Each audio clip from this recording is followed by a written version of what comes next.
No, welcome to the Down with the Roots podcast. I've got Jesse Buss here with us from Left Coast Legends. Our one of our first episodes of our new season here with the Down with the Roots podcast, and excited to have you on. Thanks for coming on, Coach. Th- Thank you for having me. Of course, of course.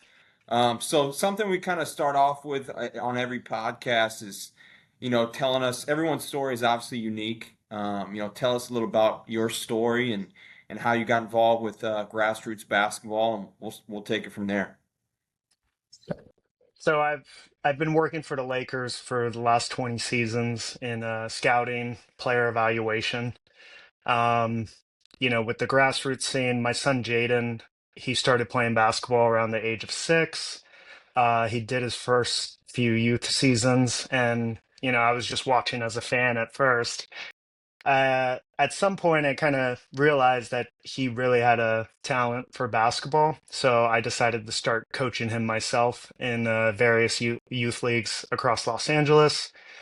And then about a year and a half ago, I decided to create the program Left Coast Legends. And then Jaden obviously was our first player, and it kind of just developed naturally from there. We had a lot of families that were interested that I knew from the past, and a lot of friends, family had children that wanted to join the program. So, it was pretty organic how we came about, and we had our first, I think, 9 or 10 kids, and now I think we're up to 15 kids across 3 teams. Nice, nice. And I've obviously seen you guys on the circuit a little bit, and obviously an impressive group. Actually, highly ranked with us, if I'm not mistaken. So definitely taking some things a little bit by storm. As someone involved with the professional side of sports, like you mentioned, what are some things during the pre-draft process that you don't think this generation of kids necessarily understand and need to in order to climb that ladder potentially someday? How competitive is it? Can you speak on that? And can you describe that more in depth from a professional side of lens? Yeah, I mean, during the pre-draft process, it's something that it doesn't span over just a few months. We scout players for years, dating back to their high school days. And we gather a lot of information about each player, even going back to the youth basketball scene. We talk to coaches, throughout their careers that coach them. We talk to some of their family members. We talk to some close friends just to try to figure out what type of person, each player is. And the one, common denominator in all of this is across the league, I think teams are searching for players that are the ultimate competitors, that truly, truly love the game of basketball and want to continuously stay in the gym to work on their game. Um, Speaking from like a skill perspective, I think, defensive versatility is very important, being able, not only being like a great on-ball defender uh, at multiple positions, but also being a great team defender. Um, Offensive versatility, how many different roles on the court can you play? I think something that often gets lost is off what I call off-ball talent. And, everybody, you know, um, thinks it's all about what you do with the basketball, right? Like what your scoring package looks like, you know, how well you are able to create your own shot, um, how good of a shooter you are. But, a lost art kind of like is how well you play off the ball, how good of a cutter are you? What kind of connectivity do you have in your game? Are you an unselfish player?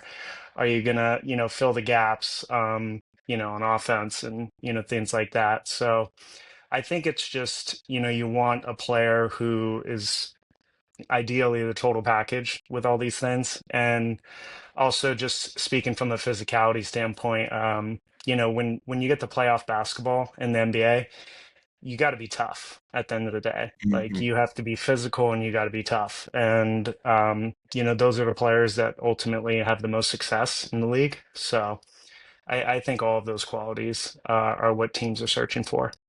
For sure. And you mentioned, talking to basically their circle throughout the course of their life. It's almost like a private investigation almost to a certain extent, isn't it? I mean, you guys are obviously trying to learn as much about these guys as more than maybe they know about themselves. Obviously, it's a huge financial commitment for you guys, and you guys are obviously trying to take the different organizations to another level. So important from that standpoint, right? It might like it's real Yeah, in I depth. mean, I guess what I'm trying to say is, at the end of the day, is like you have to understand the person as much as you do the player.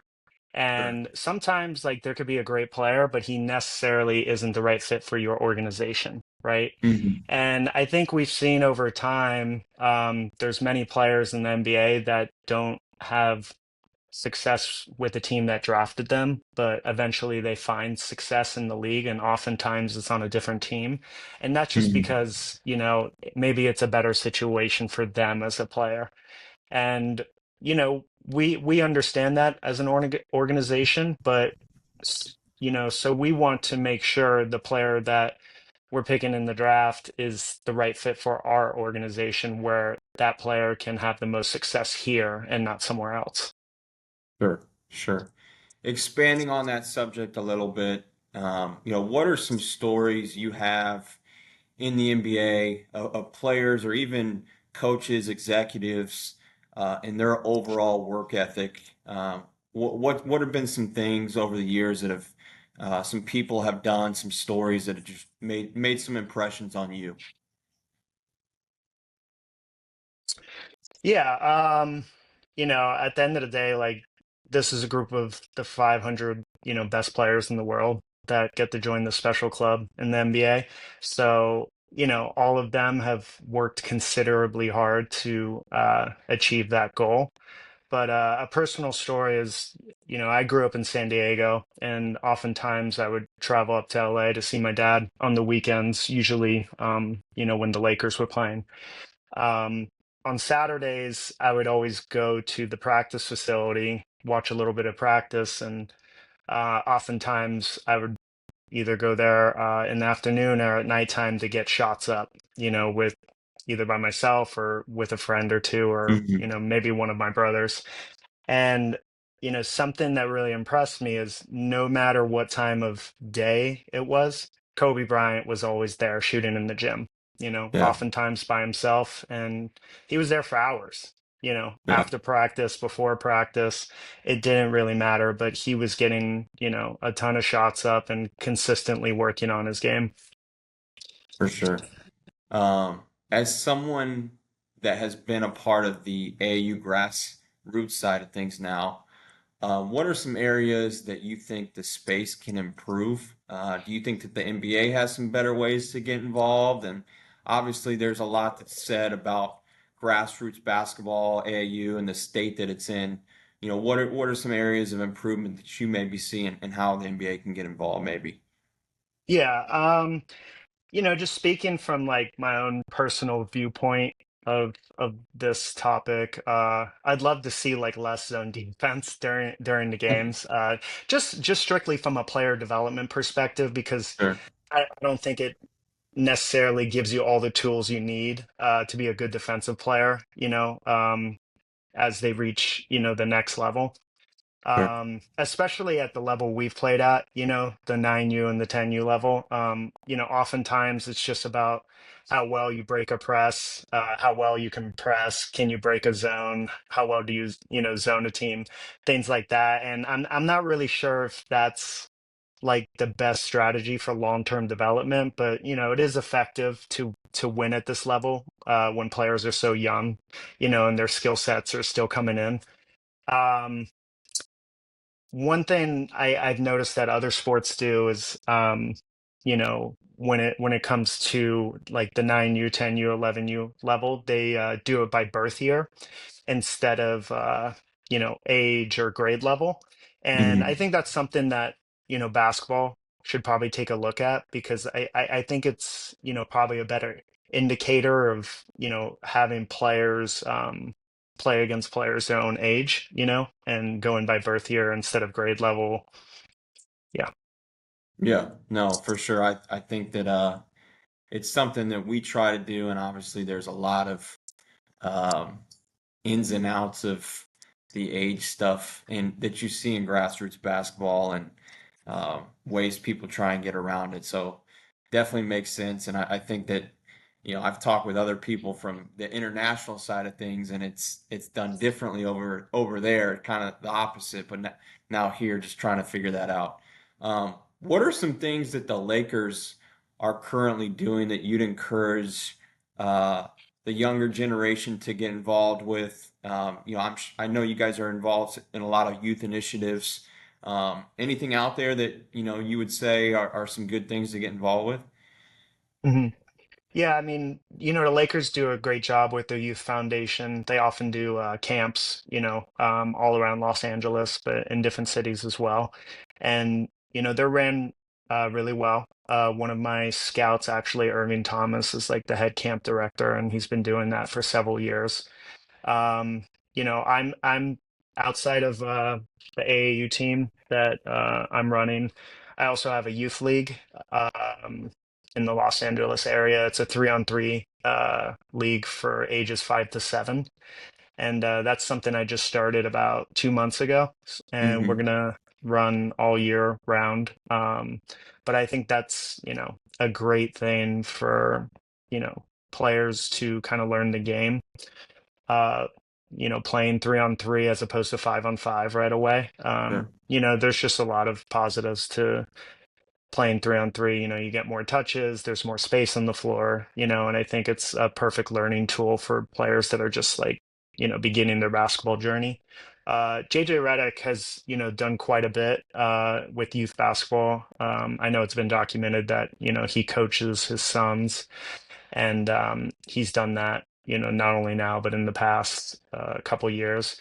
But he's also involved in building a new community center, and seeing things like that is just it's great, for our community in Los Angeles, and continuing to grow the game of basketball. Yeah, no, I mean, I've obviously seen different things here and there, not only with you, but also obviously when Kobe was around and getting involved with the grassroots basketball scene out here. So I've always thought that's been cool, and how you guys are bridging the gap, and trying to, and just trying to make the game better. And the last thing I'll say before we jump off here is, and I mentioned this before, you guys have a great group, obviously that's highly ranked. Something we like to do just to stir up the pot a little bit is, if you were to describe your perfect event, and it's maybe it's friendly programs that just enjoy playing, you guys have a relationship, or maybe it's your rivals, maybe it's a team you haven't played yet. But is there, what are some programs that you enjoy playing? And obviously they may see this, but a little shout out to some programs that maybe you guys want to match up against. Yeah. For the sake of not leaving anyone out, I don't I don't want to go ahead and name too many teams, but Sure. I enjoy playing a lot of different teams, and we've played a lot of good teams. Personally, like, just from my point of view, being with the background that I have in scouting, I enjoy seeing high level talent, you know, and I've seen, many, many good players, like some that absolutely blow me away, that they're only 9 and 10 years old, and they Hmm. have the type of games that they do already. Many players that, we have on our roster, like in Nas, Coda, Aiden, Jaden, Cameron, MJ, Miles. Like, we have a lot of good players, but I do have a lot of respect for a couple programs. Ladera, obviously we've played them like 12 times or something like that, and it's a battle every single time. The Young Dons are a really well run program. The Sixers, Garden State Bounce. Those are the ones that, I guess, come to the top of my head as I'm thinking For about sure. it. But Yeah. there's many great teams we haven't played that haven't been out west, and I'm eager to play those teams as well. And I think we'll get the chance to do so this year. So I'm excited Right. for that. Well, they have a free invite to come match up with you guys. Hopefully whoever you guys want to play, we can get that going soon. But hey, thanks for coming on, taking the time on the podcast today, and really looking forward to seeing you guys out here in the future as well, and let us know if we can ever do anything. Thank you, and appreciate you having me. For sure, for sure. Thanks, Coach.